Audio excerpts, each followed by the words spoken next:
Sur le plateau de Backseat, de quoi veux-tu nous parler ce soir? Je veux vous parler depuis Gaza. Depuis qu'a commencé la guerre de destruction de la Palestine menée par les actuels dirigeants de l'État d'Israël contre Gaza, mais au-delà contre l'idée même de Palestine, dans nos médias, les principaux médias en France, nous n'entendons pas les principaux concernés, les premiers concernés. La Palestine, les Palestiniens, les Palestiniennes. Alors ce soir, j'ai choisi de prêter ma voix à une voix de Gaza. Il s'appelle Ibrahim Badra. Il a envoyé à Gwenaël Lenoir de Mediapart ce texte qui a été publié aujourd'hui et que je vais vous lire. Je rêve de pain chaud avec du za'atar et de l'huile d'olive.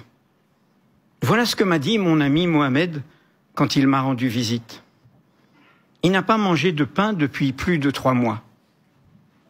La faute au retour de la famine, plus importante encore que la dernière fois. La famine n'est pas une politique nouvelle. C'est une politique ignoble menée par les forces d'occupation israéliennes depuis longtemps. Elle date même d'avant la guerre. Mais nous avions l'habitude de faire des réserves, de tenir le plus longtemps possible et de s'entraider. Là, avec la fermeture des points de passage vers Gaza, nous ne pouvons plus tenir. Il n'y a plus de nourriture dans les magasins, même plus de farine. Et quand nous en trouvons, elle est hors de prix. Personne ne peut se le permettre. Avant la guerre, la farine coûtait 50 shekels, environ 14 $. Depuis, le prix est 18 fois plus élevé, à 2300 shekels, 635 $. De nouveaux types de pain sont apparus. Du pain de pâte, du pain de lentilles, du pain de haricots, du pain de nourriture pour animaux. Le goût est atroce et c'est dur à avaler. Mais nous n'avons pas le choix. Nous devons les manger pour éviter de mourir de faim. Aujourd'hui, de nombreuses familles dépendent de ces pains-là. D'autres ne peuvent même pas trouver les ingrédients pour les fabriquer. À Gaza, beaucoup de familles survivent avec un petit repas par jour. Beaucoup d'enfants vont se coucher en ayant faim. La faim n'est pas seulement un sentiment. C'est une condition permanente qui domine nos corps et nos esprits, qui nous vole notre énergie, nos rêves et nos droits fondamentaux d'être humain. Et tout cela se déroule sous les yeux d'un monde qui ne fait que regarder, faire des promesses creuses et émettre des condamnations superficielles. Malgré tout, nous tentons d'être résilients. Nous cherchons l'espoir dans des petits détails. Un morceau de pain, une gorgée d'eau propre, le rire d'un enfant qui oublie momentanément la faim. Ce n'est pas parce que nous sommes habitués à la douleur que nous y parvenons. C'est parce que nous rêvons d'une vie meilleure, une vie où nous aurions de nouveau du pain frais et de l'huile d'olive à notre table.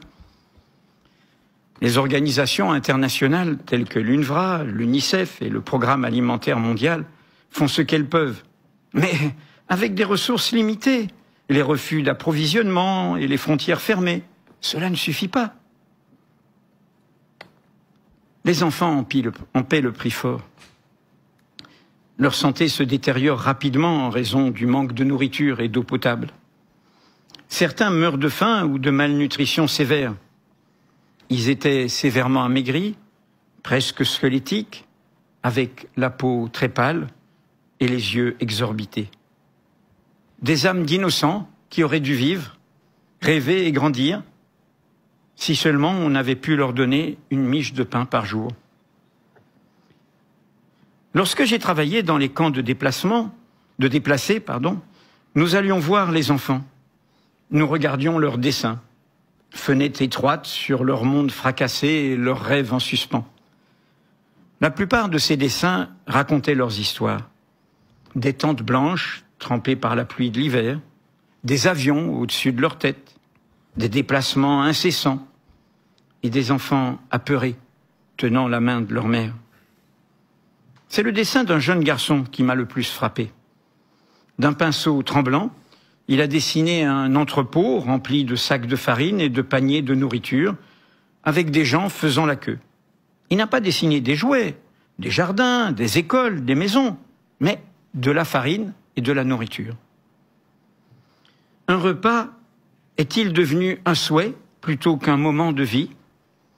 Une miche de pain est-elle devenue un rêve quand d'autres enfants souhaitent un nouveau vélo ou un voyage scolaire? Ce dessin, en dépit de sa simplicité, montre bien l'ampleur de la crise. Ce n'était pas que le produit de l'imagination d'un enfant. C'était le témoignage vivant de la tragédie d'un peuple entier luttant contre la faim et l'état de siège. C'était un cri étouffé. La faim a tout volé, même les rêves des enfants. Le monde est silencieux. La famine n'est pas une catastrophe naturelle. La famine est une politique méprisable et délibérée, utilisée par l'occupant pour opprimer la population de Gaza. Elle s'inscrit dans une longue durée, dans une longue série de blocus. L'objectif est clair, briser la résistance de la population et l'affamer pour qu'elle se rende.